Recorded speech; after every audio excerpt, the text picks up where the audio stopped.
ஜிம்முக்கு போயிட்டு வந்து ட்ரெஸ்லாம் வாஷ் பண்ணலாம் சொல்லி வாஷிங் மிஷின்ல ட்ரெஸ் போட்டேங்க. வாஷ் பண்ணி முடிச்சதுக்கு அப்புறம் ட்ரெஸ் எடுத்து ஸ்மெல் பண்ணி பாக்குறேன், ஒரே பேட் ஸ்மெல்லா இருந்துச்சு. என்னடான்னு பார்த்தா இந்த டப்ல எவ்வளவு அழுக்கு இருக்குன்றத பாருங்க. இது மட்டுமா, மேல எவ்வளவு அழுக்குன்றத பாருங்க நீங்களே. சரி என்னடா பண்ணான்னு யோசிச்சு பார்க்கும்போது தான் ஒரு சூப்பரான ப்ராடக்ட் நான் வாங்கியிருக்கேன். இது என்னன்னு பாத்தீங்கன்னா கிளன்ஸ்மோல இருந்து வாஷிங் மிஷின் கிளீனர் தான் வாங்கியிருக்கேன். இது வந்து 3 months பேக். இதுல ஒரு 3 பாக்கெட் இருக்கும். மந்த்லி நம்ம வந்து டப் கிளீனர் பண்ணிக்கலாம். இதுல இருந்து ஒரு பேக் எடுத்து நான் யூஸ் பண்ண போறேன்.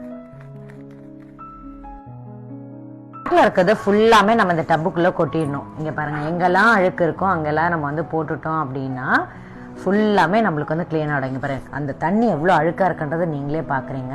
அதை விட பாருங்க, அந்த பைப் வழியா அழுக்கு எப்படி போகுதுன்றது உங்களுக்கே நல்லாவே தெரியுது. இங்க பாருங்க, வாஷ் பண்ணதுக்கு அப்புறம் டப்பு எவ்வளவு பளிச்சுன்னு இருக்குன்றது.